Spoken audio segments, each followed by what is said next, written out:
बिस्मिल्लाहिर्रहमानिर्रहीम। अस्सलाम वालेकुम students, welcome to my channel. आज हम लोग biology class 9 chapter number 4 cells and tissues में आज एक नया टॉपिक स्टार्ट करने लगे हैं जो कि है सेल ऑर्गेनेलीज़। ऑर्गेनेलीज़ क्या होती हैं? ऑर्गेनेलीज़ जो हैं वो हमारे पास एक स्मॉल स्ट्रक्चर्स होते हैं जिनकी अपने अपना फंक्शन होता है, वो परफॉर्म करते हैं, डेडिकेटेड फंक्शंस होते हैं। सेल के अंदर ये प्रेजेंट होते हैं साइटोप्लाज्म के अंदर। और हमारे पास बहुत सारी ऐसी टाइप्स ऑफ ऑर्गेनेलीज़ हैं जो कि ज़्यादातर यूकैरियोटिक सेल्स में प्रेजेंट हैं।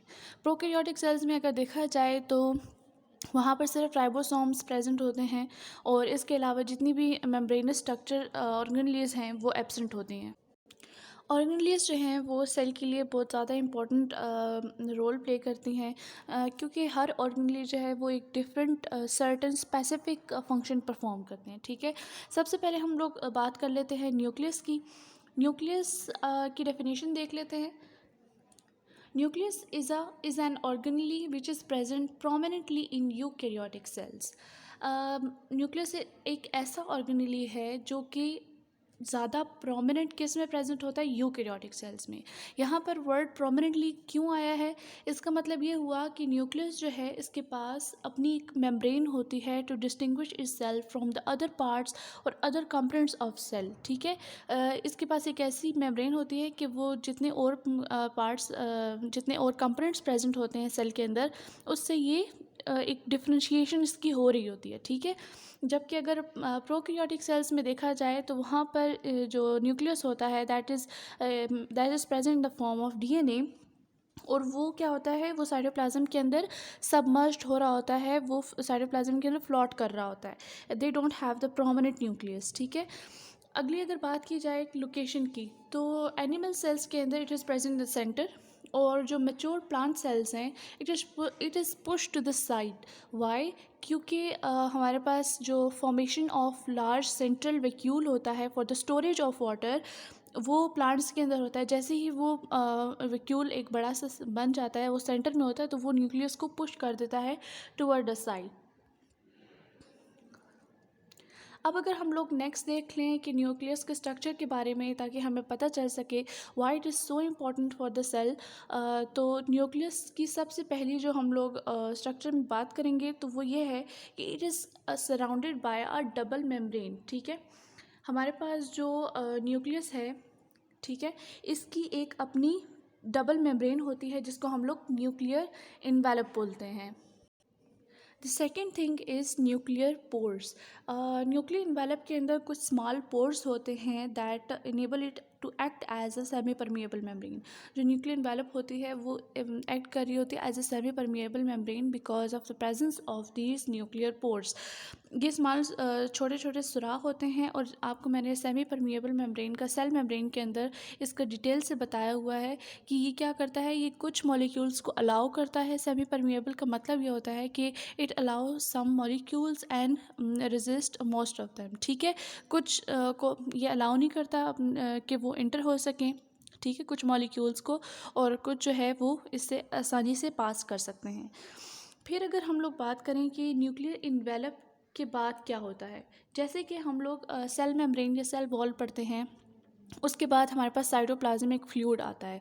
इसी तरह से न्यूक्लियस के पास अपना एक फ्लूइड होता है जिसको जो कि न्यूक्लियर इन्वेलप के अंदर होता है, और उसको हम लोग न्यूक्लियोप्लाज्म बोलते हैं। ठीक है, ये ग्रैनुलर फ्लूइड होता है जो कि उसके अंदर प्रेजेंट होता है। और इस न्यूक्लियोप्लाज्म के अंदर हमारे पास दो चीज़ें प्रेजेंट होती हैं, विच इज़ न्यूक्लियोलस, एक या एक से ज़्यादा दो। ठीक है, ये हमारे पास न्यूक्लियोलाई यानी कि सिंगुलर न्यूक्लियोलस प्रेजेंट होते हैं, और साथ में ही राइबोसोम्स प्रेजेंट होती हैं।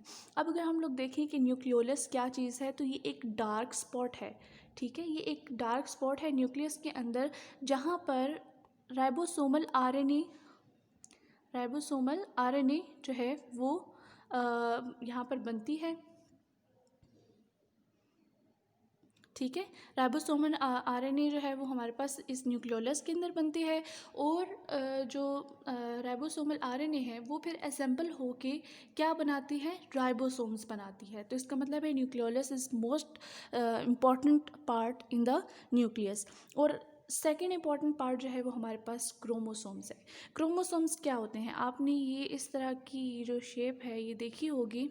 और इसके बारे में सुना भी होगा, क्योंकि क्रोमोसोम्स बहुत ज़्यादा इम्पोर्टेंट होते हैं। तो ये हमारे पास क्रोमोसोम्स है, ठीक है।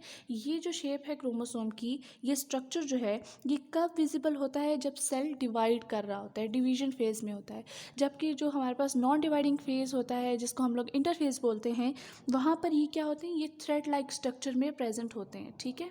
थ्रेड लाइक एक धागे नुमा की शक्ल में प्रेजेंट होते हैं और इसको हम लोग क्रोमेटिन बोलते हैं, ठीक है, क्रोमेटिन बोलते हैं।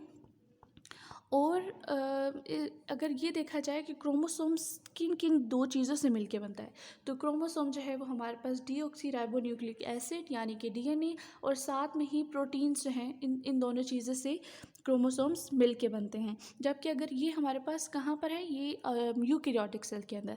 अगर प्रोकैरियोटिक सेल के अंदर बात की जाए तो उनका जो क्रोमोसोम होता है वो सिर्फ डीएनए पे मुश्तमिल होता है, ठीक है। और वो क्या हो रहा है, वो फ्लॉट कर रहा होता है इन द साइटोप्लाज्म। वो बिल्कुल क्या कर रहा होता है, सबमर्ज्ड होता है, ठीक है। अगर नेक्स्ट हम बात करें तो ये इसका स्ट्रक्चर आप देख लें, ये हमारे पास सेल है, ठीक है। सेल की सबसे जो आउटर हमारे पास एक लेयर है विच इज़ न्यूक्लियर इन्वेलप। इस न्यूक्लियर इन्वेलप के अंदर ये देखें, ये पोर्स आपको नज़र आ रहे हैं, ये स्मॉल पोर्स क्या हैं, ये न्यूक्लियर पोर्स हैं। ये सेमी परमेबल के तौर पे एक्ट करती हैं, ठीक है। इसके बाद हमारे पास आ जाता है ग्रैनुलर फ्लूइड, जिसको हम लोग न्यूक्लियोप्लाज्म बोलते हैं। इस न्यूक्लियोप्लाज्म के अंदर क्या होता है, ये एक डार्क स्पॉट होता है जिसको हम लोग न्यूक्लियोलस बोलते हैं। और साथ में ही ये आपको ये थ्रेड टाइप नज़र आ रहे होंगे, ये हमारे पास क्रोमेटिन होते हैं और ये असेंबल होके एक शेप बनाते हैं, एक अपना पूरा एक स्ट्रक्चर बनाते हैं इस तरह से। जब ये सेल डिवाइड कर रहा होता है तो इसको हम लोग क्रोमोसोम बोलते हैं। देखिए ये इस तरह से शेप बन जाती है इसकी, ठीक है। ये इकट्ठे होते हैं एक क्रोमेटिन्स और इस तरह से ये शेप बनाते हैं और इसको हम लोग क्रोमोसोम्स बोलते हैं। ये सेल डिवीजन के दौरान होती हैं। आई होप आज का लेक्चर आप लोगों को समझ आ गई होगी और नेक्स्ट लेक्चर में हम लोग राइबोसोम्स के बारे में पढ़ेंगे। Ribosomes is also an organelle और उसको हम लोग डिटेल में पढ़ेंगे। आई होप आप लोगों को न्यूक्लियस अच्छे से समझ आ गई होगी। Thank you for watching this video. अल्लाह हाफिज़।